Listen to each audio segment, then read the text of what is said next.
Hello student, welcome back to Diya coaching institute. आज हम भारतीय संविधान के महत्वपूर्ण अनुच्छेदों पर एमसीक्यू सॉल्व करने वाले हैं। अगर आप लोग कंपटीशन एग्जाम की तैयारी कर रहे हैं तो आप लोग ये बहुत अच्छे से जानते हैं कि हर एग्जाम के अंदर भारतीय संविधान के अनुच्छेदों पर काफी महत्वपूर्ण प्रश्न पूछे जाते हैं। अगर आप लोग कंपटीशन एग्जाम की तैयारी कर रहे हैं तो ये लेक्चर आपके लिए बहुत इंपॉर्टेंट होगा, क्योंकि आज हम वो क्वेश्चन सॉल्व करने वाले हैं जो ऑलरेडी काफी एग्जाम में रिपीट हो चुके हैं और 99.99% संभावना है कि वो आपके आने वाले एग्जाम के अंदर भी आ सकते हैं। तो लेक्चर को लास्ट तक देखना। और एक और चीज जो आप हमेशा भूल जाते हैं वो ये है, वीडियो को लाइक करना, वीडियो को शेयर करना और हाँ, सब्सक्राइब करना चैनल को। तो प्लीज लाइक, शेयर और सब्सक्राइब जरूर करें। स्टार्ट करते हैं। क्वेश्चन नंबर फर्स्ट यहाँ पर हमारा हो जाता है, संविधान की आत्मा किस अनुच्छेद को कहा जाता है? संविधान की आत्मा किस अनुच्छेद को कहा जाता है? ऑप्शन ए है अनुच्छेद 21, ऑप्शन बी अनुच्छेद 32, ऑप्शन सी अनुच्छेद 44 या फिर ऑप्शन डी है यहाँ पर अनुच्छेद 1। तो यहाँ पर आपका ऑप्शन बी बिल्कुल करेक्ट हो जाएगा। अनुच्छेद 32 को संविधान की आत्मा कहा जाता है। नेक्स्ट क्वेश्चन नंबर सेकंड यहाँ पर हमारा है, छुआछूत यानी अनटचेबिलिटी जिसे हम बोलते हैं का अंत किस अनुच्छेद द्वारा किया गया है? छुआछूत का अंत किस अनुच्छेद द्वारा किया गया है? ऑप्शन ए है अनुच्छेद 14, अनुच्छेद 15, अनुच्छेद 17 या फिर अनुच्छेद 18। तो यहाँ पर आपका ऑप्शन सी अनुच्छेद 17 बिल्कुल सही हो जाएगा। छुआछूत का अंत अनुच्छेद 17 द्वारा किया गया है। क्वेश्चन नंबर थर्ड यहाँ पर है, बोलने की आजादी फ्रीडम ऑफ स्पीच किस अनुच्छेद में है? बोलने की आजादी फ्रीडम ऑफ स्पीच किस अनुच्छेद में है? ऑप्शन ए अनुच्छेद 19 क्लॉज ए क्लॉज 1 के अंदर, अनुच्छेद 20 के अंदर, अनुच्छेद 21 के अंदर या फिर अनुच्छेद 22 के अंदर। तो यहाँ पर आपका ऑप्शन ए बिल्कुल करेक्ट हो जाएगा। अनुच्छेद 19 क्लॉज 1 क्लॉज ए के अंदर बोलने की आजादी यानी फ्रीडम ऑफ स्पीच हमको मिलती है। क्वेश्चन नंबर 4 है, 6 से 14 वर्ष के बच्चों को फ्री शिक्षा का अधिकार कौन सा अनुच्छेद देता है? 6 से 14 वर्ष के बच्चों को फ्री शिक्षा का अधिकार कौन सा अनुच्छेद देता है? अनुच्छेद 45, अनुच्छेद 21 ए, अनुच्छेद 24 या फिर अनुच्छेद 51 ए। तो यहाँ पर आपका ऑप्शन बी अनुच्छेद 21 ए बिल्कुल करेक्ट हो जाएगा। 6 से 14 वर्ष के बच्चों को फ्री शिक्षा का अधिकार अनुच्छेद 21 ए में दिया जाता है। क्वेश्चन नंबर 5 यहाँ पर है, पूरे देश में समान नागरिक संहिता यानी यूसीसी जिसे हम बोलते हैं के लिए कौन सा अनुच्छेद है? पूरे देश में समान नागरिक संहिता के लिए कौन सा अनुच्छेद है? अनुच्छेद 40, अनुच्छेद 44, अनुच्छेद 48 या फिर अनुच्छेद 50। तो यहाँ पर आपका ऑप्शन बी अनुच्छेद 44 बिल्कुल सही हो जाएगा। पूरे देश में समान नागरिक संहिता के लिए अनुच्छेद 44 है। नेक्स्ट क्वेश्चन नंबर 6 यहाँ पर है, ग्राम पंचायतों के गठन का निर्देश राज्य को कौन देता है? ग्राम पंचायतों के गठन का निर्देश राज्य को कौन देता है? अनुच्छेद 38 के अंदर है, अनुच्छेद 40, अनुच्छेद 41 या फिर अनुच्छेद 42। तो यहाँ पर आपका ऑप्शन बी अनुच्छेद 40 बिल्कुल सही हो जाता है। अनुच्छेद 40 के तहत ग्राम पंचायत के गठन का निर्देश राज्य को देते हैं। नेक्स्ट क्वेश्चन नंबर 4 है यहाँ पर, मौलिक कर्तव्य फंडामेंटल ड्यूटीज किस अनुच्छेद में जोड़े गए हैं? मौलिक कर्तव्य फंडामेंटल ड्यूटीज जो है किस अनुच्छेद में जोड़े गए हैं? अनुच्छेद 50 के अंदर, अनुच्छेद 51 के अंदर, अनुच्छेद 51 ए के अंदर या फिर अनुच्छेद 52 के अंदर। तो यहाँ पर आपका ऑप्शन सी अनुच्छेद 51 ए बिल्कुल करेक्ट हो जाता है। मौलिक कर्तव्य जो है यानी फंडामेंटल ड्यूटीज जो है वो अनुच्छेद 51 ए में जोड़े गए हैं। नेक्स्ट क्वेश्चन नंबर 8 है, भारत एक राष्ट्रपति होगा, यह किस अनुच्छेद में लिखा है? भारत का एक राष्ट्रपति होगा, यह किस अनुच्छेद में लिखा है? अनुच्छेद 52 के अंदर, अनुच्छेद 54 के अंदर, अनुच्छेद 61 के अंदर, या फिर अनुच्छेद 72 के अंदर। तो भारत का एक राष्ट्रपति होगा वो अनुच्छेद 52 में लिखा गया है, तो ऑप्शन ए यहाँ पर अनुच्छेद 52 बिल्कुल करेक्ट हो जाएगा।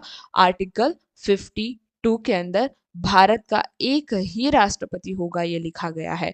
क्वेश्चन नंबर 9 से पहले हम यहाँ पर आपको बताना चाहते हैं कि अगर आप इसी तरीके से कंपटीशन एग्जाम की तैयारी के लिए आर्टिकल ऑफ इंडियन कॉन्स्टिट्यूशन को लर्न करना चाहते हैं, तो आप हमारी इस पीडीएफ को खरीद सकते हैं, जो कि सिर्फ 149 की है।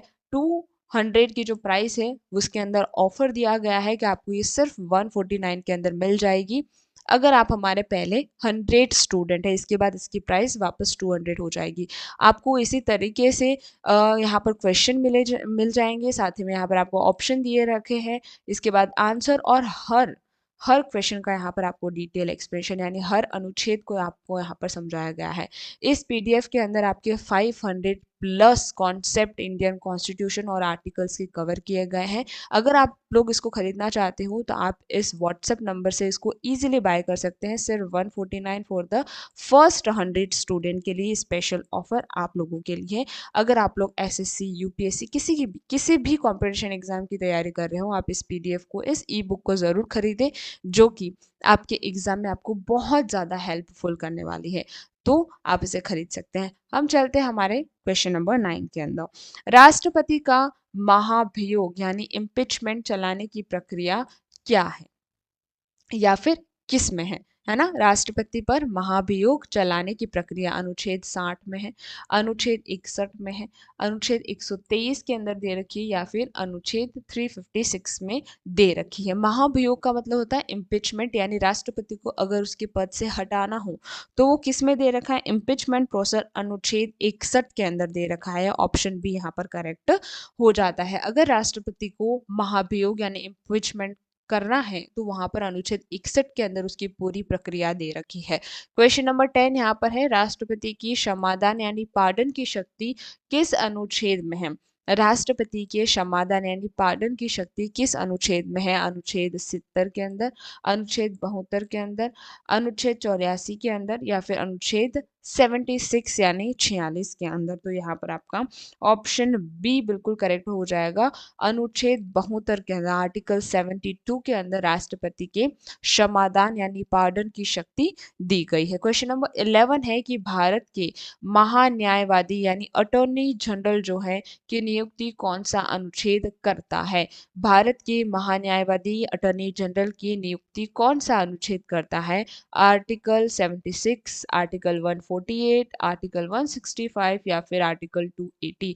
तो यहाँ पर आपका ऑप्शन ए बिल्कुल सही हो जाएगा, अनुच्छेद 46 बिल्कुल सही हो जाएगा, आर्टिकल 76 बिल्कुल करेक्ट हो जाएगा। क्वेश्चन नंबर 12 है कि संसद की संयुक्त बैठक जॉइंट मीटिंग या जॉइंट सिटिंग बुलाने का प्रावधान किसमें है? तो यहाँ पर जॉइंट सिटिंग किसके कौन से अनुच्छेद में बुलाया जाता है? किस अनुच्छेद में दे रखा है कि जॉइंट सिटिंग हो सकती है? अनुच्छेद 101, अनुच्छेद 105, अनुच्छेद 108, या फिर अनुच्छेद 110। तो यहाँ पर आपका ऑप्शन सी अनुच्छेद 108 बिल्कुल सही हो जाएगा।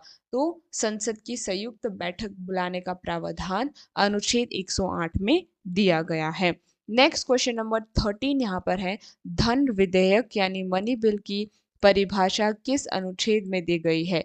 धन विधेयक यानी मनी बिल की परिभाषा किस अनुच्छेद में दी गई है? अनुच्छेद 110 में, अनुच्छेद 112, अनुच्छेद 114, या फिर अनुच्छेद 117 के अंदर। तो यहाँ पर आपका ऑप्शन ए अनुच्छेद 110 बिल्कुल सही हो जाएगा। धन विधेयक मनी बिल की परिभाषा अनुच्छेद 110 में दी गई है। नेक्स्ट क्वेश्चन नंबर 14 है, देश का बजट वार्षिक वित्तीय विवरण किस अनुच्छेद के तहत आता है?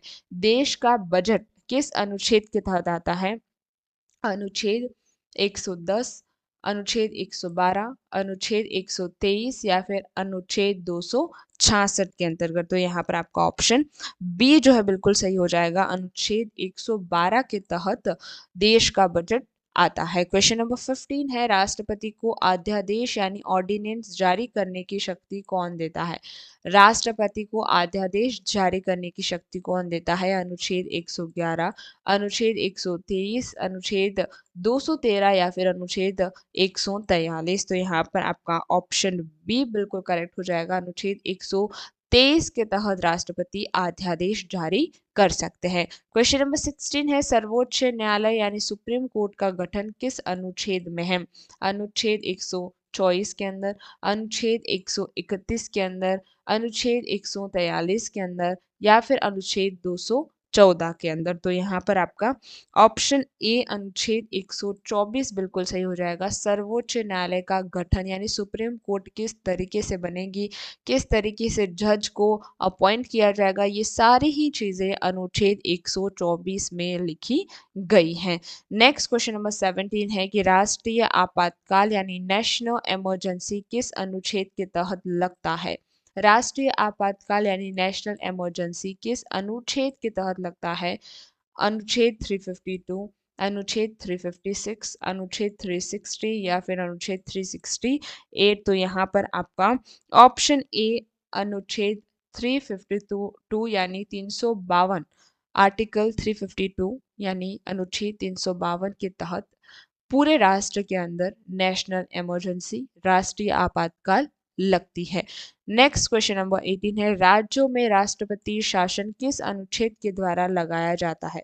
राज्यों में राष्ट्रपति शासन किस अनुच्छेद के द्वारा लगाया जाता है? अनुच्छेद 352, अनुच्छेद 356, अनुच्छेद 360 या फिर अनुच्छेद 350। तो यहाँ पर आपका ऑप्शन बी अनुच्छेद 356 बिल्कुल सही हो जाएगा। आर्टिकल 356 के तहत पूरे राज्यों में राष्ट्रपति शासन लग सकता है। क्वेश्चन नंबर 19 है कि संविधान में संशोधन अमेंडमेंट करने की शक्ति किस अनुच्छेद में है? संविधान में संशोधन यानी अमेंडमेंट करने की शक्ति किस अनुच्छेद में है? अनुच्छेद 360, अनुच्छेद 368, अनुच्छेद 370 या फिर अनुच्छेद 371 के अंदर। तो यहाँ पर संविधान में संशोधन अगर आपको करना है तो वो आपको अनुच्छेद 368 यानी ऑप्शन बी बिल्कुल सही हो जाएगा। आर्टिकल 368 के तहत संविधान में आप संशोधन यानी अमेंडमेंट कर सकते हैं। लास्ट क्वेश्चन आज हमारा है, निर्वाचन आयोग इलेक्शन कमीशन का प्रावधान किस अनुच्छेद में है? निर्वाचन आयोग यानी इलेक्शन कमीशन का प्रावधान किस अनुच्छेद में है? अनुच्छेद 315, अनुच्छेद 320, अनुच्छेद 324 या फिर अनुच्छेद 330 के अंदर। तो यहाँ पर आपका ऑप्शन सी अनुच्छेद 324 बिल्कुल सही हो जाता है। निर्वाचन आयोग का प्रावधान अनुच्छेद 324 में दे रखा है। आई होप आपको ये क्वेश्चन बहुत अच्छे लगे होंगे। ये सारे क्वेश्चन काफ़ी रिपीट होते हैं और इन अनुच्छेद से काफ़ी क्वेश्चन पूछा जाता है। आगे हम और भी बहुत सारे भारतीय संविधान के अनुच्छेदों पर प्रश्न लेकर आने वाले हैं। अगर आपको लेक्चर पसंद आया हो तो प्लीज़ लाइक, शेयर, सब्सक्राइब ज़रूर करें। ऐसे ही एमसीक्यूज़ पढ़ने के लिए हमारे चैनल को फॉलो कर दीजिए ताकि हर रोज़ आपके साथ हम इसी तरीके से इम्पॉर्टेंट और महत्वपूर्ण अनुच्छेद पर प्रश्न लेकर आएँ और आप उन्हें लर्न कर पाएँ। Thank you very much for today.